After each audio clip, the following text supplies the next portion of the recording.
When I was a freshman, honestly, right as I started, I was having kind of some issues and was coming to school still, but like not all the time, and missing and going to doctor's appointments and stuff like that. And towards the end of my first semester of my freshman year, I was missing a lot. My teachers knew, and I eventually went back to my original doctor and got diagnosed with Hodgkin's lymphoma. The day I found out I had a tumor in my chest, I was put inpatient at Children's and immediately was kind of thrown into biopsies and port placements, and that I was going to be doing chemo, and that after 3 months of chemo I was going to be doing radiation. I did my standard 3 months of treatment and radiation and was cancer-free, and had a great experience finding out that I was cancer-free. I went to a soccer game. It was a Park Hill versus Park Hill South soccer game, and which was so cool.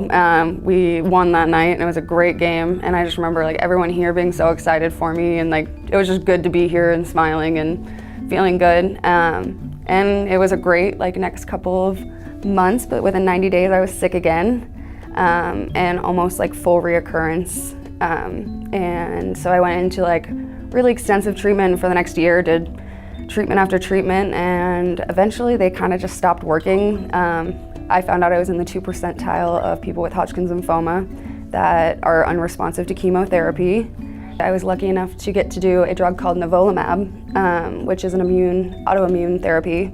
And I got my cancer small enough that I could have a donor bone marrow transplant. So I missed that whole first semester of my senior year, and I didn't get to come back to school until February. Park Hill South kind of opened up to me the whole time I was sick, and just kind of didn't give me a class schedule, but let me come and be a part of whatever I wanted to be, what I felt good enough to be, and didn't make me feel like I couldn't be here just because I wasn't doing the schoolwork that everyone else was. It was really about just letting me still get the like high school experience. I really wanted to be a part of being on newspaper. Writing was really important to me, and Miss Palmer like made sure that any newspaper I wanted to be a part of, that I was allowed to be. They gave me the tools so I could get my GED and do Missouri options, and I have a Park Hill South diploma just like everyone else who went here, but my high school experience was different than most people's, but they did their best to like make it an easy and non-stressor and like something that I could be a part of, which I really appreciated.